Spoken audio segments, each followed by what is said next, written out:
Добро вечер, гледате Анализа. Добро вечер и за моите гости. Зоран Доревски.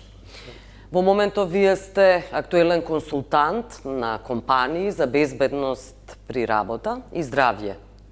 Тоа би била таа функција, поранешен помошник министер во Министерството за внатрешни работи, сте биле и професор.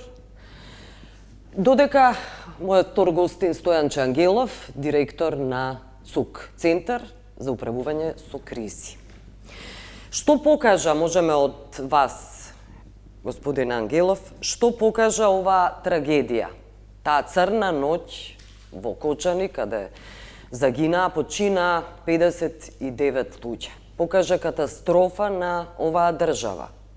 Катастрофална нефункционалност на оваа држава, на системот.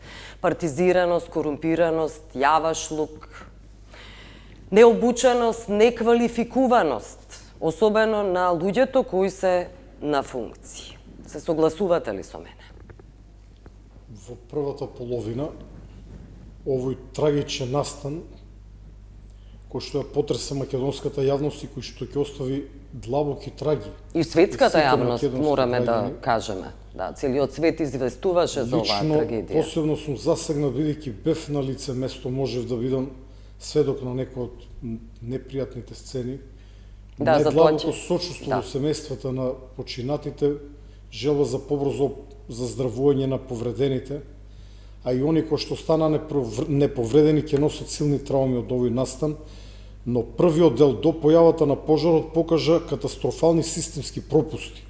Вториот дел после појавата на пожарот покажа брза реакција на надлежните институции, бидејќи првиот повик најверојатно го добија пожарникарите во Кочани на бројот 193, за да неколку минути подоцна ние на 112 добиеме повик од мајка, вознемирена и сплашена мајка, која што на едниот телефон ја имаше својата ќерка и викаше по неа, се слуша искотници од другата страна, а од друг телефон се јави на 112. Јас слушнав дека мојот телефон вибрира, бидејќи постојано. Вие сте достапен 24 часа, што е реткост во оваа држава, човек кој е на функција. Тешко е, но да. И јас си кога спијам го слушам мојот мобилен телефон, веднаш се јавив, беше дежурниот сменоводител од 112, кој што ми извести дека добиле информација за пожар во некоја кочанска дискотека и негова проценка е дека состојбата може да е многу тешка. Веднаш станав, најпрво го побарав кочанскиот градоначалник и тој ми се јави, успеав да го добијам. Побарав од него веднаш да замине на местото на пожарот, бидејќи тој ми информира дека работи само една дискотека во Кочани. Јас му кажав дека некоја дискотека најверојатно има пожар. Но ниво моите најгрди, во моите најстрашни предпоставки, немав представа со каква катастрофа ќе се соочиме. Брзо се спремив, излегов надвор, во меѓувреме доаѓаа нови информации. Службата 112 во соработка со секторот за операции и координација во ЦУК почнаа да ги известуваат најпрво најблиските екипи на итна медицинска помош и противпожарни екипи, кои што релативно брзо дојдоа на местото на настанот. Што значи, да, извинете, што значи релативно брзо? Колку што треба од Штип до Кочани. Добро, колку е тоа? Во било кој случај би требало наки половина час додека екипата да се качи во возило и да дојде до местото. Во Кочани нема екипи никакви. Не, првиот одговор го дадоа кочанските екипи. Но тие беа многу далеку од она што беше потребно, бидејќи во Кочани верувам дека имало една или две дежурни екипи. Се сомневам всушност дека имало две екипи, бидејќи се работи за помал град. Потоа откако, се случуваа овие действија во Низа, побарав од дежурните во ЦУК да побарат помош од Радови, Струмица, Велес, Куманово, Скопје. Пожарникарите, дел од нив ги сопрефен после известно време, бидејќи добив информација дека пожарот е совладан. Во суштина пожарот го изгасна кочанските пожарникари, но траурот за кој што тие сведочат е... И хероите млади кои сега гледаме сведоштва, како младиот Јован. Токму така, но тој учествувал во спасување на луѓе, во излекување на луѓе, но пожарот го изгасна екипите на Кочанската противпожарна единица. Први мислам дека стигнале нивните колеги од Виница, бидејќи се најблизу, но за жал чадот кој што се развил, бидејќи од таванот паѓале, предпоставувам, делови од запалениот материјал кој што нанеле и смртоносни повреди врз дел од присутните, но и тешки телесни повреди. Внатре било хаотично, бидејќи претпоставам дека набрзо по избивањето на пожарот имало прекин електрична енергија, било темница и кога дошле пожарникарите до вратата имале проблеми да се пробијат, бидејќи не знаеле што поправо да прават, дали да извлекат луѓе, дали да го гасат пожарот, бидејќи двете работи се неопходни. На нив брзо и пристигнале сите останати пожарникари кои што биле дома, се мобилизирале комплетно. Колку по број имаше 16, пожарникари? само 16 бројка, која што е недоволна за град како Кочани. За жал се провлекува бројка со години.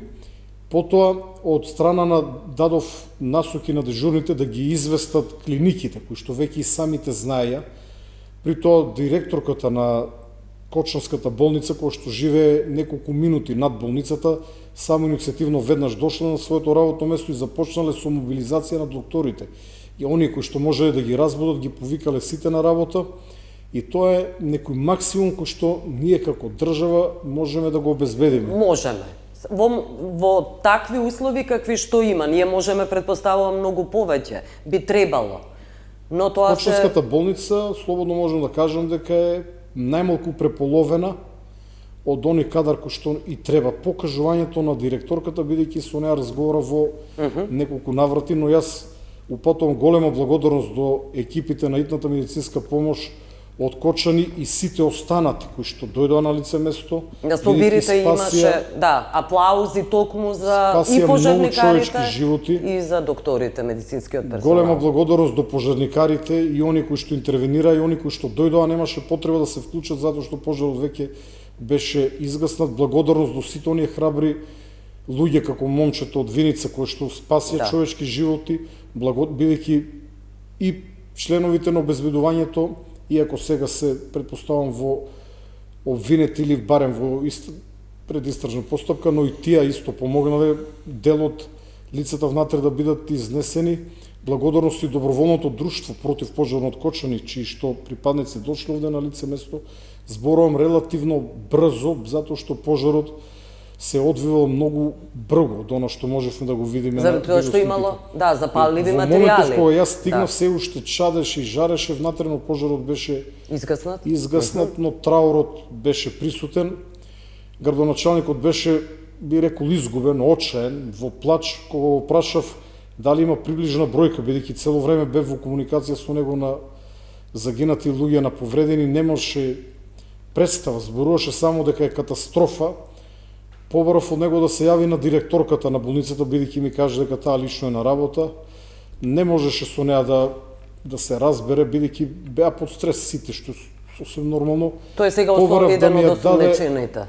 Па, видете, кобната ноќ тој направи се што можеше да направи. Не, за претходно говориме и за тоа и ќе говориме. Што морало да се стори за да не дојде до оваа кобна ноќ. Замоли Филип Поваров од директорката, која што исто така беше вџашена од она што таму го гледа. Човек не може да остане присебен, да има срце од камен, не може да остане присебен во такви моменти.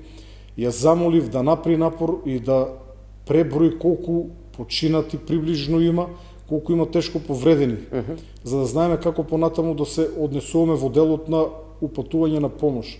Она што таму ми го кажа, тоа нема никој да го заборавам. Првата бројка беше 43 починати, преброени во сите ординации по ходниците.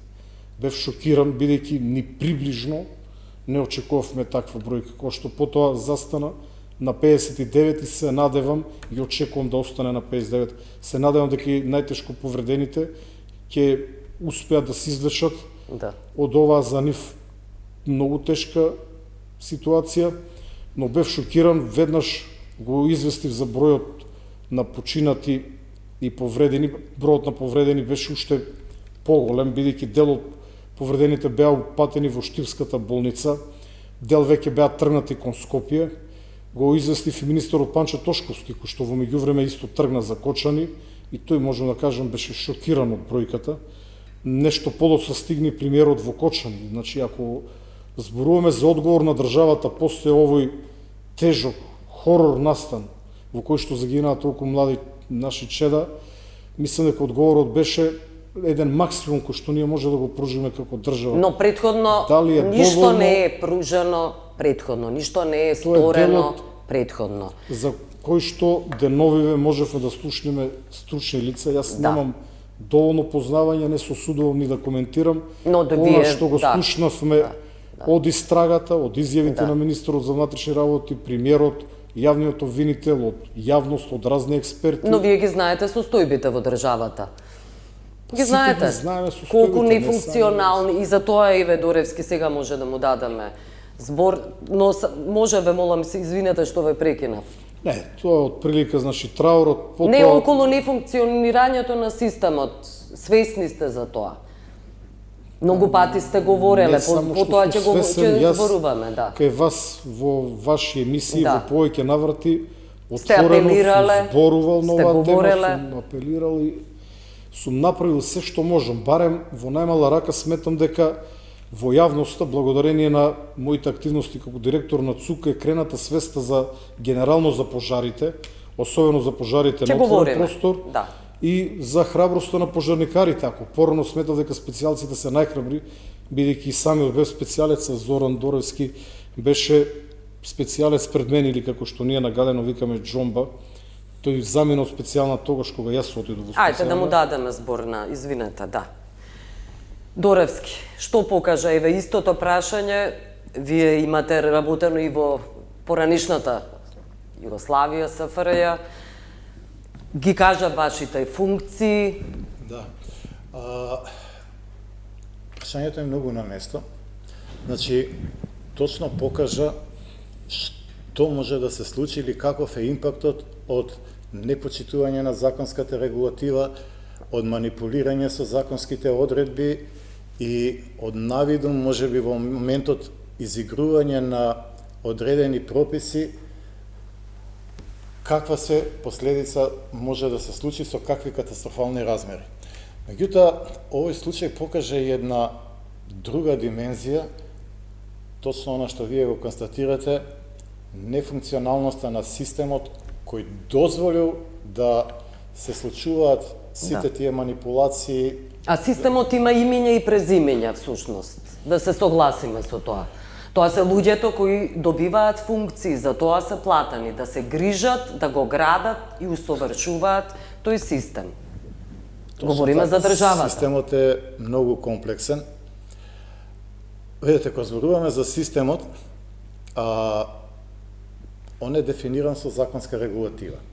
Со законската регулатива не само што се дефинирани обврските на правните субјекти на институциите, со законската регулатива е дефиниран и димензиониран концептот на Република Македонија, бидејќи Република Македонија има два периоди на развој на законска регулатива, а тоа е едниот од 92 година, не, од 92 до 2004, кога е донесен законот за заштита и спасување и кога почнуваат да се менуваат актите. Значи, во овој прв период ние го имаме транспонирано југословенското законодавство во нашето домашно. И мислам дека функционираше многу солидно.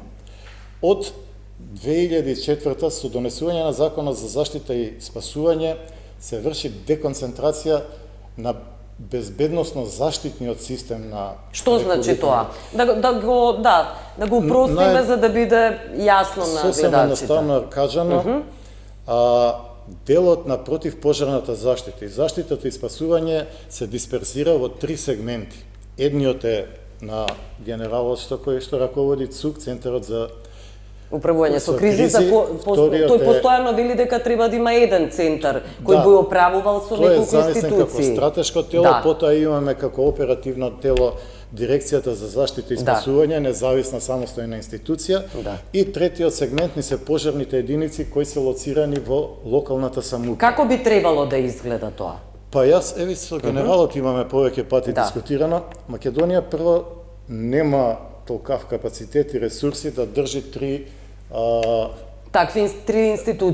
институции кои покриваат генерално една област, а се со слаб капацитет и со слаба кондиција, токму ради тоа што и државата може толку да им пружи. Например, ќе ви кажам еден случај, значи најголемиот пожар во Европа се случил 86-та година во Солун, кога се запалила и 3 дена горела рафинеријата Мамидакис.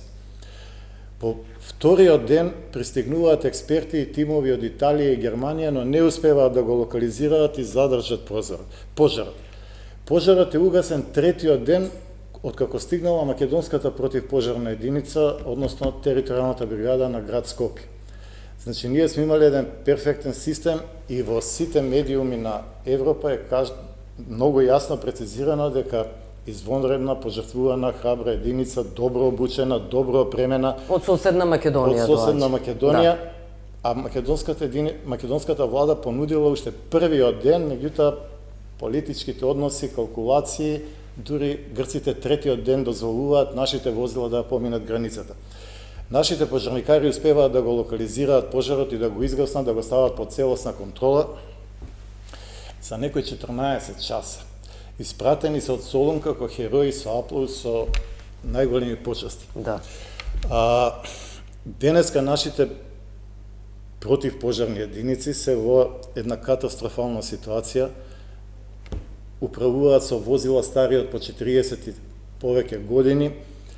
Севкупната опрема, па да не речам 2/3 од донации, а тоа не е среќна околност, бидејќи секоја држава има различни системи, различни компоненти кои не можете да ги усогласите. Да. Некојаш и тие донации не се на нови возила, на нова опрема, квалитетна, модерна, него се заменетата опрема доаѓа кај нас, и треба, а да, они си да. Но треба да бидеме нова. благодарни на тоа што се дава, заради тоа што не би имале ништо, предпоставувам, Ангелов, доколку не ни дадат донации. И само да поентирам на вашето прашање, значи, оваа катастрофа покажа дека владата мора сериозно да размислува на реорганизација и реконцептирање на системот за заштита и спасување, за кризен менеджмент, да. односно централизирање во една квалитетна, силна и авторитетна институција.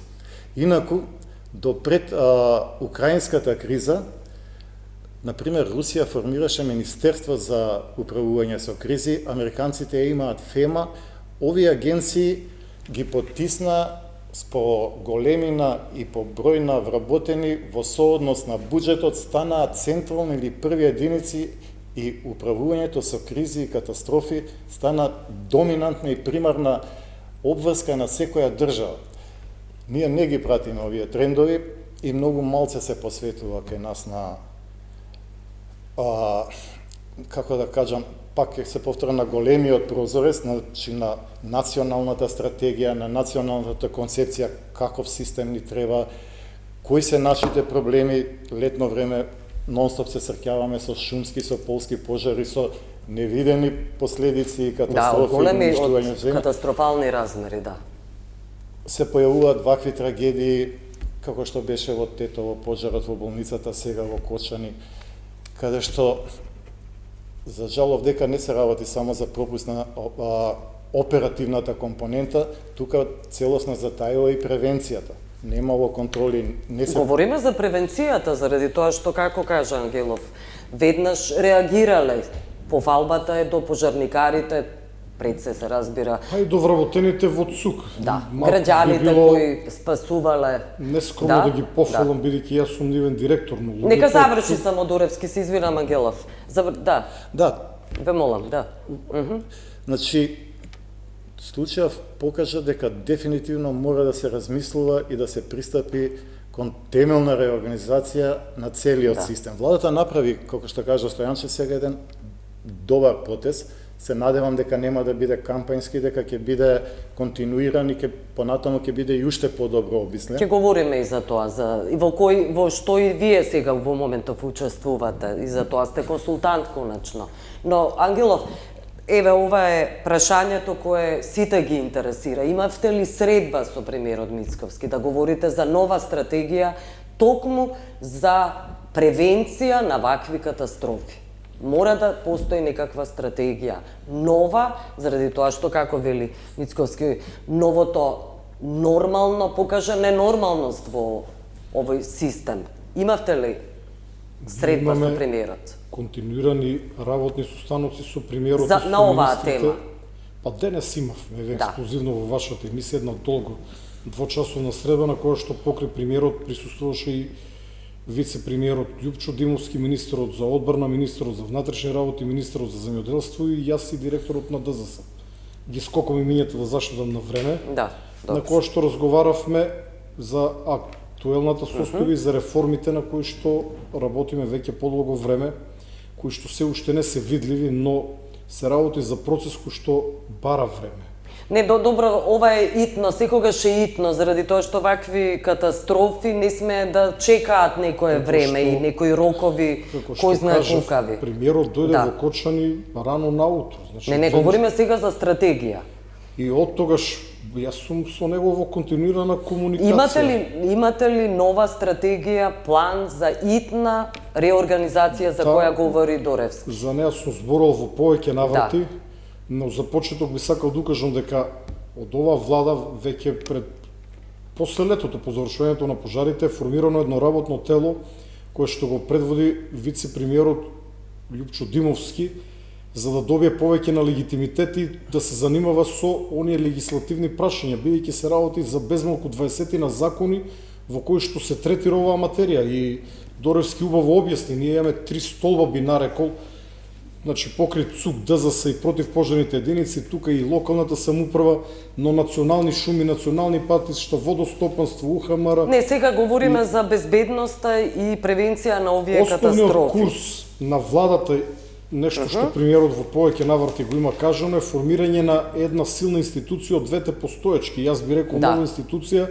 од двете постоечки, Центар за управување со кризи и Дирекција за заштита и спасување, за да ја биде појасно на гледачите со по една реченица, Центарот за управување со кризи менаџира со сите државни ресурси. Значи, ние сме на еден начин они кои што управуваат со државните ресурси во случај на појава на кризна состојба. Колку вработени има во Нешто помалку од 300, сега сме околу 290, но кај нас функционира, успеа да го воспоставам пред без 2,5 години бројот 112, кој што во оваа несреќа беше многу корисен, благодарност до вработените во 112 и секторот. Не е ли извинете сега, немаме многу време, а многу прашања. Не е ли апсурдно тоа што пратениците земаа мини одмор, 120 пратеници земаа мини одмор додека 60-59 луѓе починаа. Наместо да говорат, да дебатираат и да донесат подитно закони за кои сега говориме и Доревски говори дека се неопходни. Стојанче Ангелов, ве молам. Ја мислам дека на ова прашање подобро ќе... Па вас ве прашувам заради тоа што вие сте имале средба со премиерот и итно треба веројатно да се донесат некакви закони токму за ова за кој говорам. Значи задутре закажавме наредната средба, се работи забрзано во целиот тој период, не само после несреќата. И веќе процесот на правење на нова институција течено реално бара време, бидејќи се работи за задирање и во двотретински закони, па имаме и некои уставни категории, уставни нејасноти, тоа Доревски може и подобро од мене да го објасни. Во уставот нема кризна состојба, таму имаме воедна состојба, воена и вонредна. Кризната состојба е уредена со закон, тоа предизвика одредени слабости, нова теорија, не би сакал гледачите да ги замерам. Не е ли замерам. апсурдно, пак ќе ве прашам и Певе Доревски после истото прашање? 120 пратеници да земат мини одмор од 2 недели, наместо да дебатираат и подитно да донесат некои закони со кои ќе се спасат сигурно животи на граѓаните на Македонија, луѓето кои ги гласале конечно. Партиите гледаат низ таа призма обично. Мислам дека на ова прашање соодветно да го би дал некој од пратениците. Кога имаме тешки случаи, јас летово бев на одмор во Грција, само што отидов со супругата и децата, изви пожарот на Серта, запалив кола во текот на ноќта, рано наутро бев кај Серта. Одговорот е јасен, дека мора да работат. Да. Доревски, што велите вие? Добро, сега не ги знам и точните причини зашто се време. За да не се разгорат тензии дополнителни помеѓу политичките партии, тоа е едно од клучните објаснувања. Важно е да се донесат закони, тоа е. Апсолутно, меѓутоа, видите, во целиот наш институционален систем имаме бројни слабости во однос на стандардното работење. Пример ќе ви кажам, во западниве држави, кога ќе дојде еден министер на чело на институцијата, и не само министер на чело на институција, исто и во стопанството, кога ќе дојде лидер во нова корпорација, Прво што прави е така наречена гап анализа. Од една страна гап е меѓа, од една страна веднаш се прави пресек на кое ниво се наоѓа институцијата.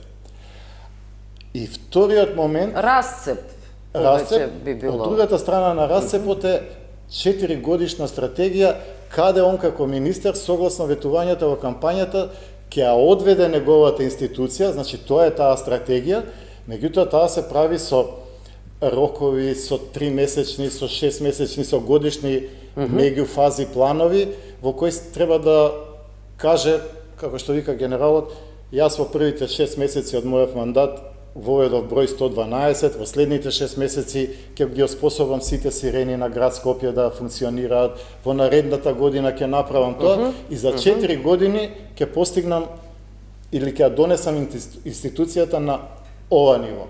Да. Кај нас тоа не постои, кај нас може да дојде функционер, да дојде лидер на институција, на дирекција и така натаму, да ја упропасти, да си замине, да ја врати уште 5 години наназад наместо да ја напреди и никаква одговорност, сето тоа поминува глад. Да. Тоа е еден од главните проблеми што го имаме во развојот на овие сегменти, поготово безбедносниот, кој е исклучително скап и кој бара ресурси, бара опрема, бара луѓето кои ќе се обучат да раководат и управуваат со тие ресурси, да бидат остручени. Кај нас таман ќе се стигне до некој ниво, доаѓаат избори, почнува све од почеток, нов правец, нова концепција. Ние ги немаме тие долгорочни планови, стратегии, како да ги унапредуваме и одржуваме функционални нашите институции. Таа ноќ има разни неофицијални информации, вие бевте таму. Имаше ли полицајци таа ноќ во Кочани? Кога јас пристигнав, се разбира дека имаше полицајци кои што го обезбедуваа лице местото, отечеш и увидот. А во текот на самиот настан, според информациите кои што ги знае целата јавност, во тек била полициска акција за контрола на присуство на малолетници и опојни дроги. Да. И имаше што правеа тие полицајци. Има различни информации, не би сакала да шпекулирам, дури и да ги соопштувам неофицијалните информации и заради тоа е најдобро вас да ве прашам. Влегоа ли тие да помагаат, да ги спасуваат луѓето? Немам информации што се случувало пред пожарот. Не, кога вие дојдовте. Министерот, Тоа ве прашувам. Кога јас дојдов, во суштина, целиот овој крвав настан беше завршен. За жал имаше уште неколку тела, но непријатно ми е за тоа да зборувам пред јавноста, бидејќи треба да водиме сметка дека можеби некој од роднините, од родителите. Не, добре, во ред ве прашувам дали полицијата работеше значи, во јас тргнав од помагање, Скопје, да. аеродром каде што живеам. И ми требаше време додека да стигнам. Се разбира, по пат се пресретнував со повеќе возила на итната медицинска помош од околните места. Јас работев во суштина со телефон, бидејќи, како што преска кажав, мислам не докажав, побарав од секторот за координација да ги извести болниците, иако верувам дека тие тоа самите го веќе имаа направено, но во таа паника директорката на болницата не знаеше што поправо, дали да ги вика нејзините колеги. За колку време вие дојдовте? Па не знам јас. Кога бевте информиран? Помок од еден час. Од како бевте информиран, отидовте за еден час? Брзо се облеков, веднаш се облеков и го проводив мојот возач кој што исто така спие на штрек. Тој дојде многу брзо и тргнавме за Кочани. Но пак ќе повторам, целиот чин се одвивал многу брзо. За жал овие луѓе ги загубивме во еден краток период, бидејќи тој крвав настан нагло се рашил пожарот. Тоа може Доревски да даде подобро толкување. Да, добро, зошто ве прашувам? Во таа стратегија за која сте говореле и со премиерот и со сите министри со големи функции, се разбира, функционери македонски, говоревте ли за неопходноста од превенција на вакви кризи? Од обука на населението, например? Заради тоа што еве сега сме сведоци за тоа како млади херои всушност ги спасувале. Превенцијата е на прво место, ќе ве потсетам на еден проект кој што формално не постои никаде. Не постои обука на населението. Верувам дека ќе го препознаете, проект кој што го покренав пред околу 3 години па и повеќе, и кога застанав под една дупка на мостот кај Драчево, кој ми смејуваше пола јавност, си правеа карикатури со мене. Не, стратегија значи за обука на населението од природни човек. катастрофи. Она што го имавме во време на СФРЈ. Има на хартија се. Ние во реалноста се обидуваме пред 3-4 дена поправивме ограда во наводници, поправивме, бидејќи тоа го побаравме од градот Скопје. На Твитер некој ми беше бележил и видов дека оградата на мостот Гоце Делчев не е добра, има некоја дупка каде што пешак може да пропадне. Веднаш пуштивме барање до градот Скопје, веќе наредниот ден тие ја санираа, иако прочитав критики дека санацијата не е на задоволително ниво. Велите во теорија, но во реалноста што ве спречува да започнете со ваква стратегија за превенција од природни катастрофи, да биде обучено целото население? Ова е работа на Дирекцијата за заштита и спасување. Мојата улога е тоа што свесноста кај јавноста сметам дека ја покачив, пред се благодарение на вас ми думите, бидејќи морам... Не, да кажете, тебе директорот на таа дирекција, не знам... Ќе го повикате директорот, да, може во детали да ви сега сте вие повикани заради тоа ве прашувам. Значи, ние јавно, јас постојано предупредувам и зборувам за опасностите. Дали говоревте со премиерот за ова што ве прашувам, дека е неопходно да бидеме сите обучени, сите граѓани да бидат обучени за вакви природни катастрофи? Малку широк поиме сите да бидат обучени, бидејќи кога ќе дојдете на место каде што имате 5-60 починати луѓе кои што врескаат, кои што умират, вие тогаш целата обука за обичните граѓани зборувам.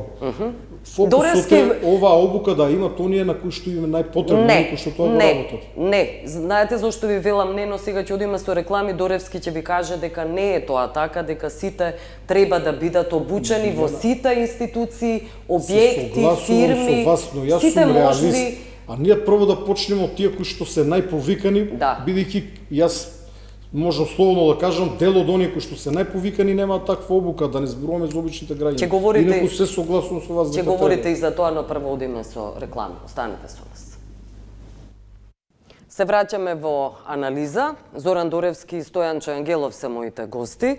Сега прашање за Доревски. Како вели Стојанче Ангелов пред да почнат рекламите? Оние кои се упатени, најупатени, не се обучени воопшто, не па... Доволно, не се доволно обучени, се обучени. Добро, но зошто целото население би било кога тие што најмногу треба не се, доволно обучени. Но и кажав, Доревски ќе ве демантира. Видете, во моментов точно тоа се случува, сега имаме една таква ситуација, значи тече една републичка акција на владата за поздравување, формирана е интерресорна комисија. Предочна, после оваа несреќа, но сепак, за да се спречат евентуално подобро, сличните Добро. Формирана интерресорна комисија, представници на МВР, представници на Дирекција за заштита и спасување, на санитарните инспекции и така натаму. Во фокусот се угостителските објекти. И сите институции, фирми, буквално сите објекти се под некаква контрола. И тоа е добро и за поздравување. Рефлексијата од тоа е огромна навала кон фирмите за безбедност и здравје при работа, значи овие фирми што ги изготвуваат елаборатите за противпожарна заштита, елаборатот за заштита и спасување, односно планските документи за заштита и спасување, плановите за евакуација и така натаму. Добро. И што се случува сега? Што е се штанца. Имаме огромна продукција на документи. Она што им недостасувало со децении, предпоставувам. Мислам дека не се правилно димензионирани инспекции од еден друг аспект. Значи, верувам дека Дирекцијата за заштита и спасување има правилни насоки дадено до општинските, до единиците на локална самоуправа, кои исто така имаат своји инспекторати. Меѓутоа, не се добро разбрани насоките, се задолжуваат институциите, се среќавам на терен со многу смешни документи, во записник е ставено да се изготви, например, елаборат за ПП апарати. Такво нешто не постои. Или во друг локал даден е налог да се изготви, бидејќи имало плински боци, да се изготви елаборат за експлозии. Таков документ не постои. И тоа да го ставиме на страна, можеме да објасниме што све треба за една компанија. Што треба за една компанија? Еве може на кратко да кажете што е неопходно. Многу е битно големината на компанијата. Меѓутоа да земеме средни и големи компании во Република Македонија, тие се дефинирани уште 2006 година, Стопанска комора, кога се подготвуваше прашалникот за Европска унија, компаниите во Македонија се поделија на 3 категории: мали компании до 50 вработени, средни компании до 500 вработени и над големи компании. Значи, секоја компанија мора да има елаборат за заштита од пожари, експлозии и опасни материи. Што на вработените, што има на... Елаборатот е технички документ, во кој точно е предвидено, тој документ го таргетира објектот. Вашиот пример објект, што све мора да има, ПП апарати... Добро, тоа е, Вработените за што треба да бидат информирани? Вториот документ се планските документи, каде се прави проценка и се изготвува врз основа на таа проценка кои се опасностите во конкретниот објект, каде може да се јави пожар, каде може да се јави поплава, земјотрес, што треба во планот се предвидува и се детализира. Кој што треба да направи? Знаеме во пожар дека пред да почне било какво гасење мора да се исклучи струјата. Значи треба да се знае кој вработен или која група од вработени ќе го направат тоа, знаат кај се наоѓа централната склопка, знаат како ќе ја исклучат, за да можат другите да продолжат со гасење и со евакуација. И ова само да суфрлам еден мал проблем ако е ноќ. Ве молам. Еден мал проблем ако е ноќ. По исклучувањето на струјата не се гледа ништо, ако пожарот е ноќно време. Значи мора да има панично осветлување. Објектот мора да биде соодветно опремен со... Тоа се одредбите со закон? Тоа се стандардите дефинирани со закон. Така, тоа се стандарди дефинирани со закон. Зошто велите тоа не е така, Ангелов? Вие имате ли во вашата телевизија? Јас на вистина сега... Не мислам на вас лично. Ве молам, сега дефиниции и анализи за оваа телевизија не правиме. Ве прашувам, кажете ми околу овие проблеми и одредби, дали се почитувани во Македонија? Се сомневам, бидејќи ако сега овде настане пожар или во било која телевизија, не мислев конкретно на вашата, како што кажа Зоран, треба прво да се исклучи струјата и за почеток еве да искористам во куќен пожар, јас тоа сум ги научил моите деца, ако на шпоретот се запали нешто да не го гасат со вода, бидејќи може да ги убие струја, да фрлат некој крпа или јас дома чувам еден мал ПП апарат. А заклучокот е она што ви кажав. Доревски ќе ве демантира. Сите граѓани треба да бидат обучени за вакви несреќи, катастрофи природни, за земјотрес, пожари. Значи, видете, тоа се повеќе слоени обуки. Едно е да бидат обучени вработените во една институција што треба да направат. Друго е да бидат станарите дома во својот објект. И на ниво на држава ме интересира, на ниво на држава? На ниво на држава, генерално, треба да имаме систем за алармирање и узбунување. Граѓаните да Чекајте сега. Да одиме едно по едно. Што е тоа систем за алармирање и... Узбунување и тревожење. Тревожење, информирање, Значи, тоа е оној систем на звучни сирени. Од поранешна СФР се сеќаваме. Сите држави го имаат тоа. И до ден денес го имаат. Тој систем има опции во зависност од неколку варијанти на тоновите. Тука треба граѓаните да бидат обучени, дали имаме еднозвучен тон, дали имаме завивачка сирена, кој тон што значи. И тој тон е врзан за конкретна опасност. Значи, ако е завивачка сирена, имаме воена опасност, ако е едноличен тон, имаме кризна состојба, катастрофа, хаварија, голем земјотрес, масивен пожар. И се сеќаваме на алармите за вежба. Четвртиот аларм, растечка паѓачки тонови, беше сигнализација за вежба, значи се постапува на одредено подрачје, имаме одредена СВОС активност, така ги викавме. Во фирми сум присуствувала на Запад, говорам за вакви видови на вежби. Во Македонија не знам дали постојат, но околу системот за аларм за кој говори Доревски, во Македонија дали има систем за аларм кој би предупредил на некаква опасност за кој говори Доревски? Тоа е една посебна тема, сум зборувал кај вас во емисија, има, но не е функционален, баравме пари, тоа е во надлежност на ЦУК. уште првата година кога станав директор се работи за повеќе милионски зафат. Чекаме пари од ИПА фондовите на Европска унија, но поради кризите, ковидот, енергетската и се тоа што се случуваше во Украина не доаѓа ред. Но јас би сакал еден интересен пример да кажем. Еве сите они кои што ја гледат оваа емисија, нека замислат за миг дека во нивниот стан или во соседниот сега во моментов извива пожар. Го гледам рефлекторот над вашата глава, ја пали завесата зад вас, ја гледате една голема црна завеса. Во тој момент се исклучува струјата, немаме електрична енергија во ова студио.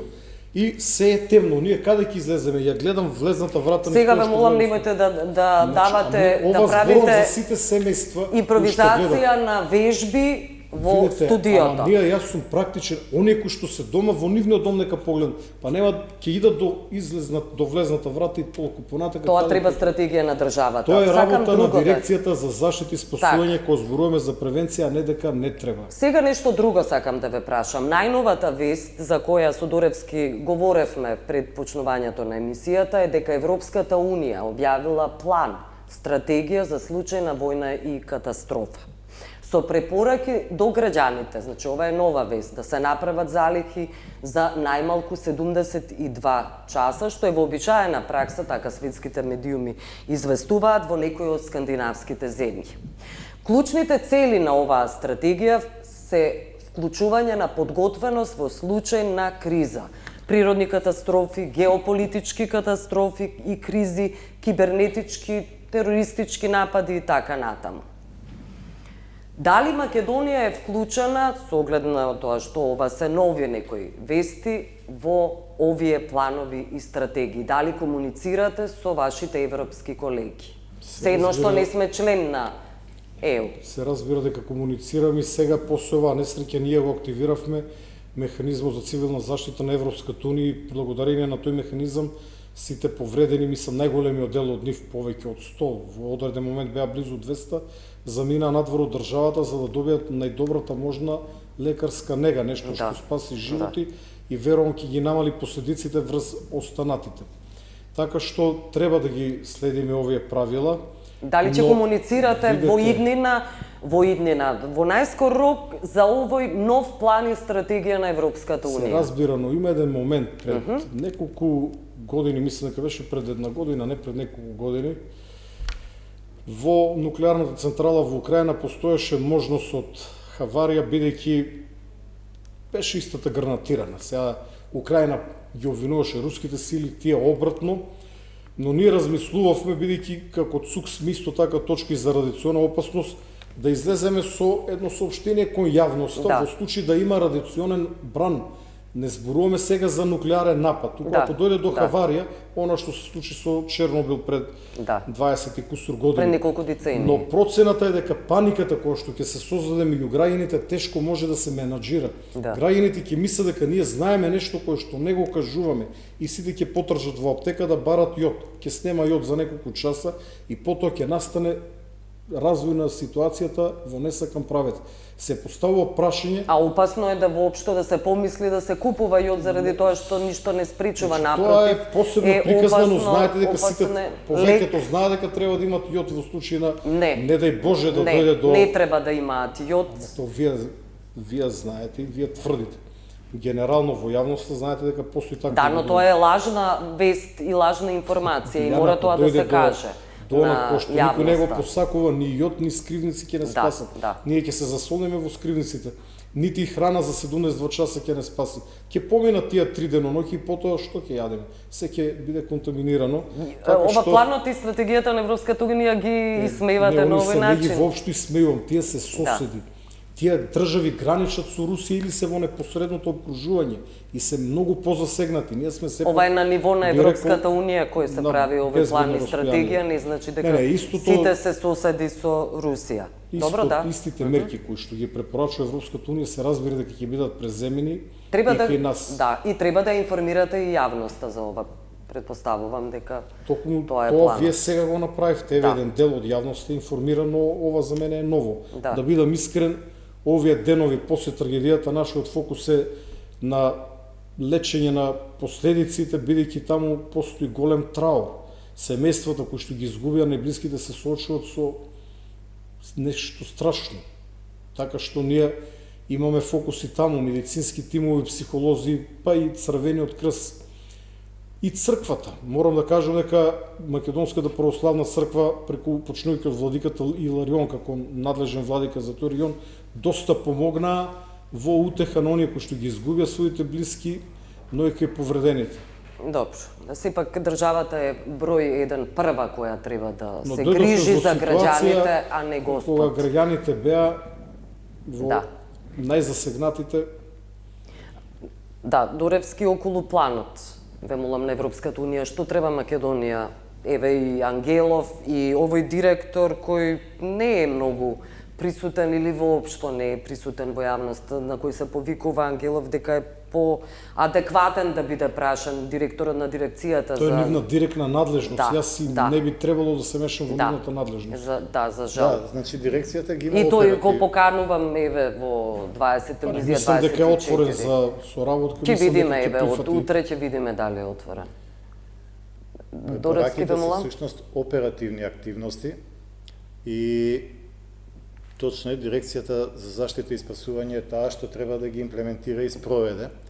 Тука не се само овој дел на препораки, тука е и повторна е нивна надлежност, значи контрола, адаптација, подготовки на скривниците, Да. нивната кондиција, употребливост, состојба. Целиот овој сегмент бара големи активности, бара плански, организирани, координирани настапи. Ние имаме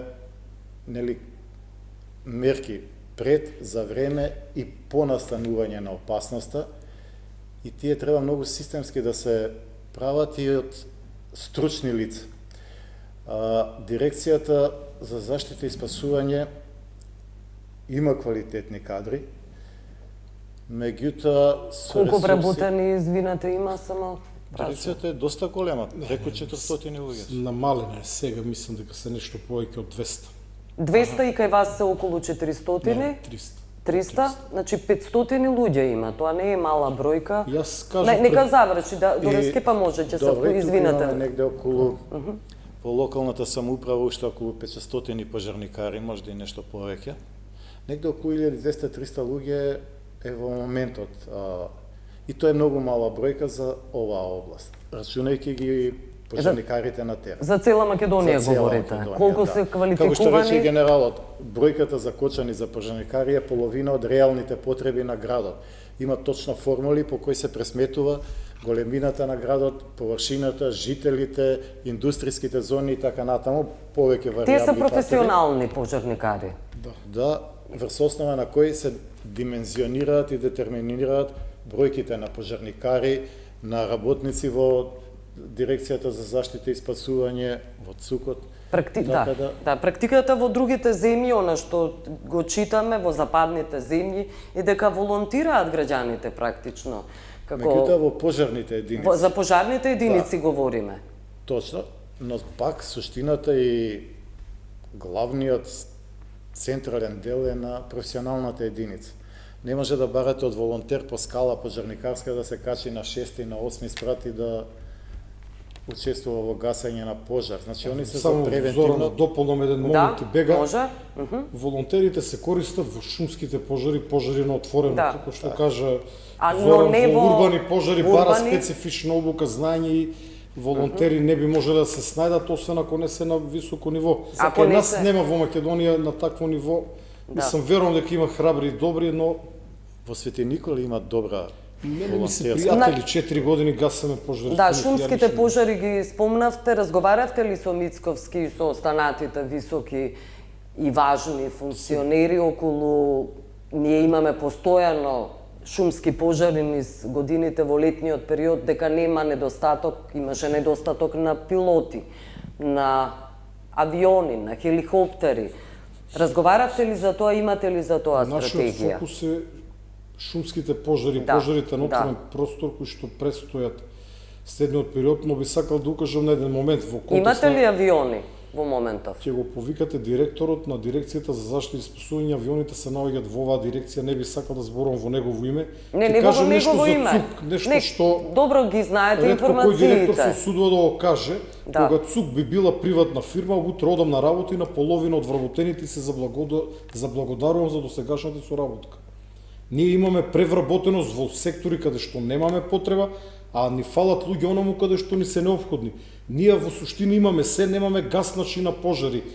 Кога Но го кажате ли ова на премиерот Мицкоски? Се разбира, па го знаат, но се работи овде за социолошки проблем, се работи за процес кој што се Не е одвива. социолошки, повеќе е строго политички и потоа се разбира станува и општествен и ерозијата на системот е токму за која Кога вие работевме говорите. во специјалната единица, имаше по неколку, би рекол, вишок луѓе, но неколку. На колку Беше несфатливо половина од специјалците да се килави и неспособни, бидејќи не сакаме да работиме со такви луѓе. Утре, ако ме ранат, ако ме погодат, ако има потреба од некоја жестока интервенција, не можеме да се потправи на нив.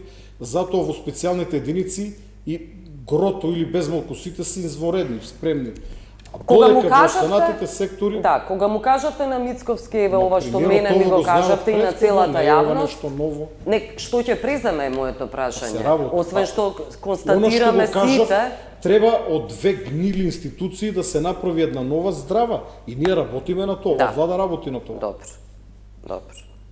Дуревски, што велите вие на тоа? Иве Ангелов рече дека повеќе од половина би ги... Сега сум умерен половина, што не значи, видете, можеби треба луѓе, но нам факт е дека еден дел од вработените не се функционални. Да. Дуревски. Знаете, да биде една институција ефикасна, квалитетна, она е составена од три сегменти. Персонал, опрема и ноу-хау, стручно знаење. Ние заостануваме во сите три сегменти и што е најтрагично, све повеќе и повеќе заостануваме во ноу-хауто. Генералот е Во сведок квалификуваноста. во квалификуваноста. Во превод за... Пред 2 години Добро. имавме пожарите во Источна Македонија, катастрофални, траева со месеци. Дојде тим од Австрија со извонредна опрема, со дронови, со можност за брза аналитичка обработка на климатски фактор, со следење на состојбите на широко теренско подрачје за брза носење на проценка и во многу кратко време го изгаснаа пожарот со кој ние се мачавме со недели и Овде месеци. морам да те коригирам. Ова од твој аспект, но во реалноста не беше ни приближно вака. Зоран, 1000 луѓе беа ангажирани минимум од Македонија, специјалци од полиција, специјалци од армија, сите можни пожарникари кои што ги имавме на располагање, доброволци, локално население, вработени во општини, но факт е дека пожарникарите од Австрија, Словенија и Бугарија има навистина напредна техника, клучно влијание, бидејќи истегнаа по неколку километри црева за гасење. Направија базени, нешто што тогаш и ние го применуваме и ја транспортира водата од реката до шумата. Имаа големо влијание, но имавме концентрирано многу луѓе таму, да не ги подценуваме и нашите луѓе. Апсолутно не. Меѓутоа, сакам да кажам дека опремата, техниката, напредната технологија си го прави своето. За жал, да, нашите пожарникари кубурат, она што ти убаво го кажа, ние мораме на ти да бидеме, бидејќи добро се знаеме, имат разни типови на опрема. И она што и вие го кажавте... Од донациите за кои говореше Доревски. Така, но претежно дел од донациите се нешто кое што кај нив е веќе во употреба. Значи, по нивните стандарди е старо, а за нас е безмалку како ново, бидејќи е многу поново од оној фамозен ФАП или ФАП кој што предизвика голем интерес во јавноста, кој што учествуваше во гаснењето на пожарот на гранично премин Богородица, кој што можеби стварно има 40 на години. Противпожарен ФАП.